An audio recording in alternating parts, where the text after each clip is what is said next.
নমস্কার বন্ধুরা, কেমন আছেন সবাই? জেন টেস্টি কিচেন সেন্টারে আপনাদের সকলকে স্বাগত। আশা করি সবাই ভালো আছেন, আমিও ভালো আছি। আজকে আমি কি বানাচ্ছি আপনারা সাথে থাকুন, দেখতেই পাবেন। এই দেখুন, প্রথমে আমি পটলগুলোকে ভালো করে ধুয়ে নিচ্ছি। তো আমি 5 পিস পটল নিয়েছি, আপনারা প্রয়োজন বুঝে নেবেন এর মতো। তো আমি এই 5 পিস পটল দিয়ে বানাবো। পটলটাকে ধুয়ে নিলাম পরিষ্কার করে। এবার পরের খোসাটা ভালো করে ছাড়িয়ে এবার কী করছি বলুন তো, একটা ছুরি দিয়ে মাঝখান থেকে একটু চিড়ে নিয়ে ভেতরে যে পটলের বীজ শাঁস যে সমস্ত আছে ওটাকে একটা চামচের ওপরের দিকটা দিয়ে ভালো করে বের করে নিচ্ছি পুরোটাই। একদম পরিষ্কার করে বের করে নিতে হবে।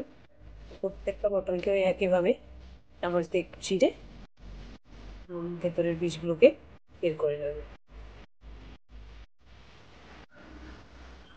তো হয়ে গেছে সমস্ত 5টা পটলেরই বীজ আমি বের করে নিয়েছি। এবার পনির নিয়েছি, এতটা পনির লাগবে না, আমার যতটুকু লাগবে ততটা আমি গ্রেটারের সাহায্যে গ্রেট করে নিলাম। এবার ওর মধ্যে দিয়ে দিলাম ধনেপাতা আর একটু ভাজা মশলা।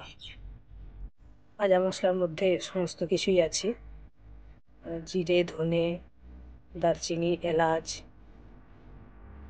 গোলমরিচ।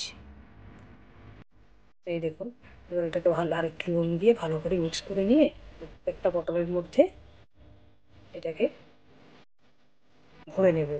যেভাবে আমরা ঠিক করি, যেমন পটল চিংড়ি বানাই, কিছু চিংড়ি দিয়ে পটল তো এইভাবে বানাই মশলা বানিয়ে, তো ঠিক ওইভাবে এটা চিংড়ি না দিয়ে আমি পনির দিয়ে বানিয়েছি পুর করা পটল। তো সমস্ত রেডি হয়ে গেছে। তো একটু টাইম লাগে, তো আমি বেশি পটল নিলাম না, 5 পিসই নিয়েছি। আর পেঁয়াজ কেটে রেখেছি, লঙ্কা কেটে রেখেছি আর টমেটো। এবার কড়াইতে তেল বসিয়ে দিলাম, এবার পুর ভরা পটলগুলো দিয়ে দিলাম। এবার এটাকে একটু সিম আঁচে উল্টে পাল্টে ভালো করে ভেজে নেব। এই দেখুন, ভাজা কমপ্লিট। তো এগুলোকে একটা প্লেটের মধ্যে তুলে নেব। একটু সাবধানে ভাজতে হবে, দেখেছেন পুরটা সেরকমই আছে, একটু বেরিয়ে যায়নি। এটাতে আমি সুতো দিয়ে বাঁধিনি, আপনারা চাইলে একটু বেঁধে দিতে পারেন, সেক্ষেত্রে ভাজতে গিয়ে কোনো সাবধানতা লাগবে না। তো আমি আর অল্প কটা নিয়েছি, তো ওই জন্য আর বাঁধলাম না, সাবধানে ভেজে নিলাম।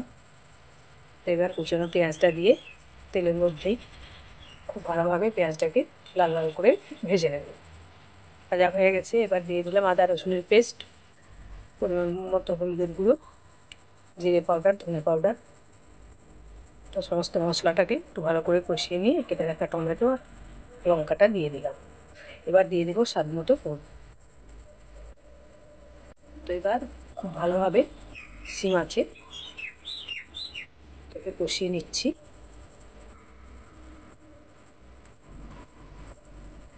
আর আমি এখানে অ্যাড করেছি স্বাদ মতো চিনি আর একটু গরম মশলার গুঁড়ো। কী হয়েছে বলুন তো, ভিডিওটা এডিটিংয়ের সময় ওই অংশটা বাদ চলে গেছে, তাই বলে দিলাম। আর দিয়ে দিলাম কালারের জন্য একটু রেড চিলি পাউডার। এই সমস্ত মশলা ভালো করে কষিয়ে নেব। তারপরে মানে প্রয়োজন বুঝে জলটা দিয়ে দেবে। এবার জলটা দিয়ে মশলাটাকে একটু ভালো করে কষিয়ে নিয়ে তারপরে ভেজে রাখা পটলটা দিয়ে দেবো।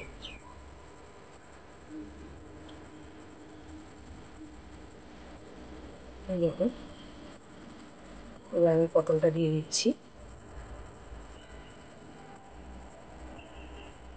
দেখতে কি সুন্দর লাগছে দেখুন, ঠিক মনে হচ্ছে যেন ফুলের পাপড়ি।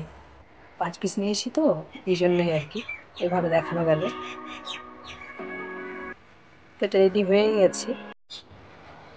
এবার আমি গ্যাসটাকে অফ করে দেবো, দিয়ে একটা প্লেটের মধ্যে তুলে নেব। তো বন্ধুরা, আমার এই পুর ভরা পটলের রেসিপি আপনাদের কেমন লাগলো আমাকে কিন্তু কমেন্টে জানাতে ভুলবেন না। আর এই রেসিপিটি কী বলুন তো, ভাত, রুটি, লুচি, পরোটা, ফ্রায়েড রাইস সব কিছুর সঙ্গে খুব ভালো যায়। তো আপনারাও এইভাবে একবার বাড়িতে ট্রাই করতে পারেন।